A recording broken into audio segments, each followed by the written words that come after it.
Hi, welcome to Getting Into Raw Cooking with Zane. Today I'm going to tell you a little bit about myself and my kitchen. First of all, my name is Kasaine Appleby, my friends, and you call me Zane. So I got into raw in a little bit of a different, actually got into healthy eating into a little bit of a different way to most people. I lost weight, a lot of weight, want to know how much? I lost about 40 kilos, actually 40.4 kilograms. To give you a better idea of how much weight that I've lost, this is a picture of me before and this is a picture of me now. After I lost 40 kilos, I decided to start helping people to lose weight as well, and I became a lecturer in a popular weight loss program. And what I noticed when I was lecturing in that program is that weight loss happened for some people and not others, even though they were following the same principles. And I was really curious about why that was. So I started to learn, study and research more and more about food.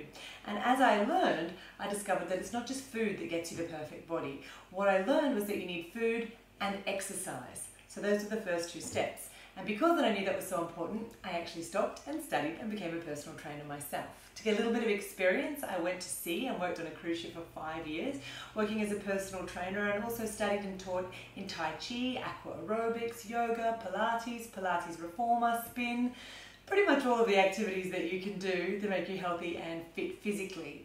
So I did a little bit of study in nutrition, I did a lot of study and practice in exercise, and while I was at sea I learned that there was a third part. And the third part for me to getting you the body that you want is that you need to detoxify both your body and your mind. So you need to have the right mindset and a clean system. I studied and then taught classes on detoxification, toxins that come into the body, and the more that I studied in these areas, the more that I learned that raw food eating and creating foods from the source, straight from the plant into delicious, nutritious meals was going to help as many people as possible get to the body that they want, the health and wellness that they want. Okay, so that's enough about me. Let's get to my kitchen because this is the favorite room of my house. We're going to show you a little bit about my kitchen. We're going to move around the kitchen. We're going to move around the kitchen. I'm going to show you some of my favorite tools, my favorite ingredients, and how I think that it's really good to have a kitchen set up to make meals quickly and easily. A lot of people tell me that raw food is really difficult. You need a lot of crazy tools, a lot of equipment that's difficult, and I really don't find that's the case.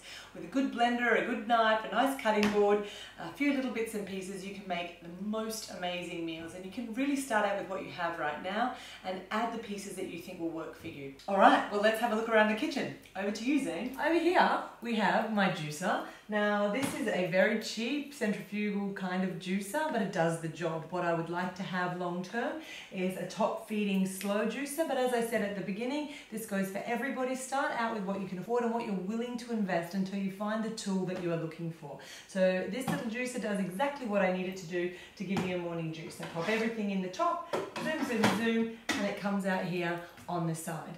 Very, very simple. I've got it here on the stove, which most people would be concerned about, but since I am high raw, it's very unusual that my stove would get turned on, and it's actually not hooked up at the moment. So I can use it as a bench top. The next thing we see right here is one of my amazing blenders, and yes, I do have more than one. Once you get addicted to an Optimum blender, you can't live without it. So you can do lots of different things in them. This is the Optimum 9200. It has a great feature of the electronic buttons. So I like that one sometimes to quickly and easily whip something up with the timing on the bottom here. Although the 9900 is most definitely far more powerful. So just a different feature, different blender.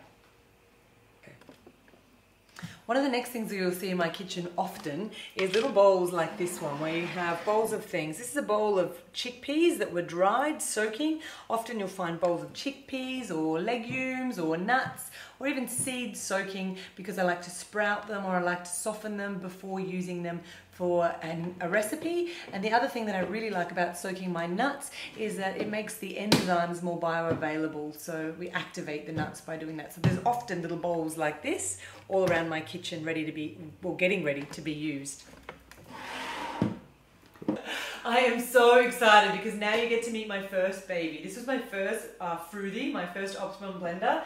Her name is actually Fruthi, and I love this blender. It was the first one that I used, but now obviously, as you just saw, I have two. This one is the most powerful blender in the world. It is the fastest, and it is totally amazing. So Optimum 9900 lives here, the kettle lives behind for making beautiful tea, and of course you need to wash the dishes occasionally, so we've got a nice little area here to do that in. I think it's really important if you're going to enjoy being in the kitchen and creating in the kitchen that the space is nice and an area that you actually want to come to on a regular basis. So I have nice things in my kitchen that I really enjoy. This is my Lily, her name is Peace.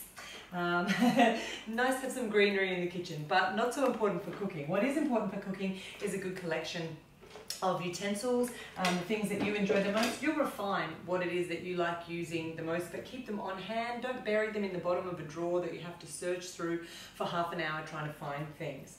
The next thing that I find is really, really important. This is one of the key things for cooking, and this is a good knife. So I have a couple of knives. I have some Tupperware knives, I have some IKEA knife, and I have this really nice Victorinox knife. It's my favourite at the moment. I'd like to get better knives, but at the moment these ones work for me. As long as you keep them sharp, you can sharpen them with a steel and then occasionally have them reset by a knife sharpener. They'll make the raw food or any food preparation really, really easy for you. The other thing that I like to do is nuts can be really expensive. People say to me all the time, it's so expensive. How do you eat raw food with all these nuts that you use?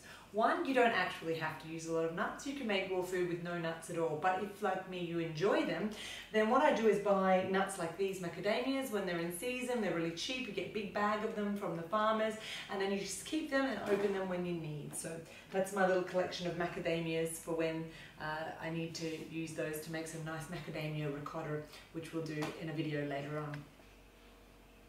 I also think it's really important to keep cookbooks that you use on a regular basis close by. In the kitchen, I cook not only for myself raw food, but my family and friends don't all eat all raw, so I have some other really good cookbooks that show nutritious meals that are cooked.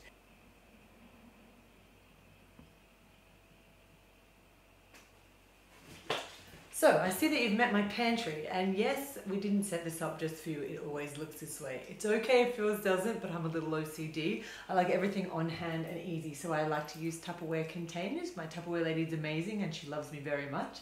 We have all of these containers up here labelled, so I've got almond meal, flaxseed, all my nuts and seeds, bits and pieces, and then as I've said before, I eat high raw, but not everybody in my life does, so I have supplies for them down a little bit lower. And at the back you can see that I've got gluten-free pasta, I've got things like seaweed, and there's also some various different types of protein and protein powders down the bottom there. So easy to access, nicely labelled, makes it simple to cook. Now on this side you'll see up the top I like to drink a lot of tea, so all my teas that we buy from the supermarket here, and then hidden behind, because it's not so pretty looking, is all the bags of herbs and spices that I use. So there's licorice root, fennel seed, peppermint leaves, all those things dried in the back there.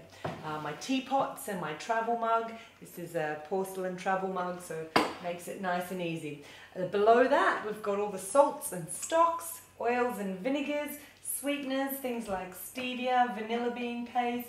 We've got the good old coconut nectar, all the bits and pieces that I'll use in my recipes here. So we'll talk about those as we use them throughout the Getting Into Raw Cooking with Zane shows.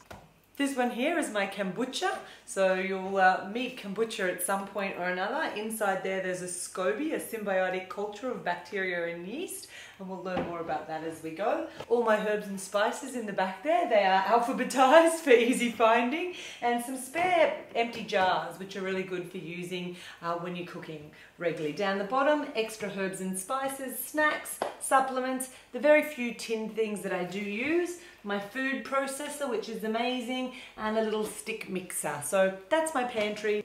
Last, you get to meet my fridge. We'll go inside on another day, but all the fruits and veggies are stored in Tupperware containers in there, and I do collect magnets. Feel free to send me one if you like.